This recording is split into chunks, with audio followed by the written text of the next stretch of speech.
Welcome to my channel, Yudi Eka Putra.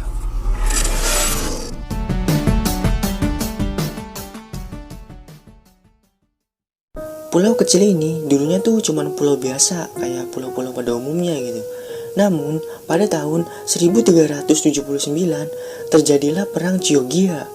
Nah, karena perang tersebut, seluruh warga dari pulau Poveglia dievakuasi ke pulau terdekat, yaitu di pulau Giudecca. Nah, bahkan korban yang mati di pulau Poveglia ini mencapai 160.000 jiwa.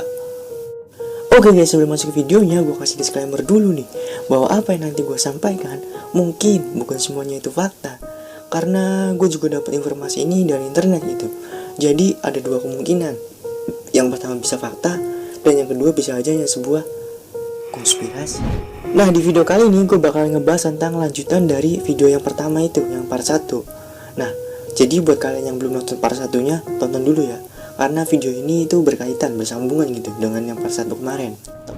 Pada periode yang sama juga, Pulau Poveglia ini dijadikan tempat untuk eksekusi para narapidana gitu. Dan kebanyakan narapidana ini mati dengan cara ditenggelamkan. Gila gak tuh nih Pulau Poveglia? Bekas perang, bekas orang yang mati karena wabah, bekas eksekusi narapidana. Gimana gak angker coba? Kalau kayak di kita nih, misalkan kayak di pabrik-pabrik atau di kantor-kantor gitu di Indonesia tuh kan, kalau misal ada satu kasus bunuh diri aja tuh udah angker gitu ya. Apalagi ini tadi yang mati kena wabah sampai 160 juta jiwa.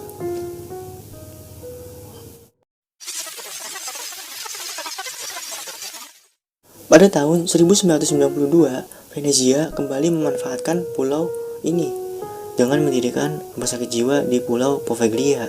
Nah, setelah didirikan rumah sakit jiwa itu, orang-orang yang ada di rumah sakit jiwa di Venezia ini, di beberapa tuh dipindahkan gitu ke pulau ini.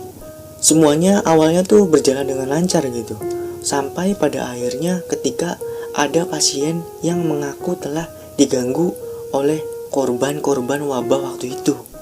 Bukan hanya pasien aja, bahkan dokter-dokter yang kerja di sana pun diganggu gitu. Dan yang lebih parahnya lagi, dokter-dokter dari rumah sakit jiwa itu melakukan pengobatan dengan cara yang cukup kejam kepada para pasiennya itu. Misalkan ada yang dipalu, ada yang dibor. Namun dokter-dokter itu mengklaim bahwa ini adalah cara pengobatan untuk mengobati orang yang terkena gangguan jiwa.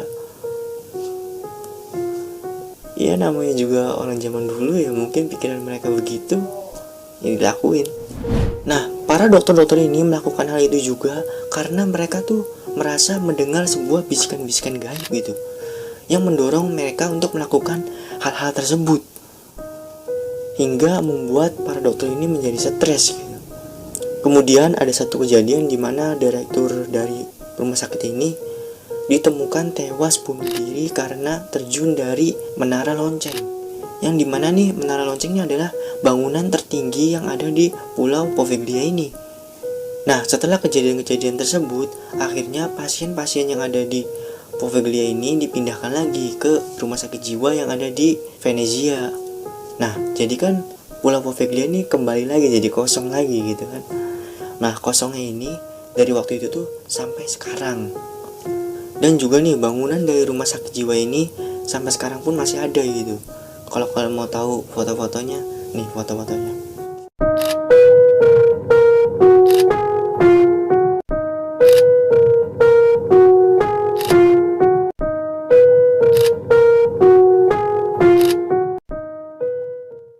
Nah, itu dia tadi kondisi dari rumah sakit jiwa tersebut. Dan saat ini pun lokasi atau akses untuk ke sana tuh masih dilarang gitu. Jadi nggak boleh lagi ada orang yang kesana gitu. Namun ada sedikit orang yang pernah kesana gitu dan menggambarkan situasi di sana. Situasi di sana itu hanya ada kekosongan dan reruntuhan-reruntuhan atap yang berada di lantai gitu.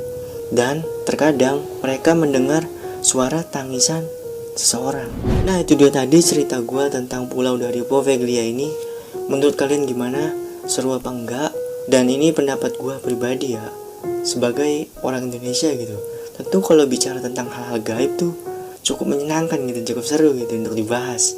Nah, jadi menurut gua tentang hal-hal yang menimpa pulau ini, mulai dari perang, kemudian ada wabah, kemudian ada pengeksekusian narapidana. Itu wajar banget gitu menjadi tempat yang angker gitu.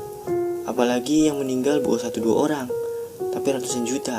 Jadi wajar banget hal-hal mistis atau menjadi tempat yang angker itu terjadi. Oke, di next gue bakal ngebahas tentang sejarah-sejarah atau konspirasi-konspirasi apa lagi. Pokoknya tungguin aja. See you next video.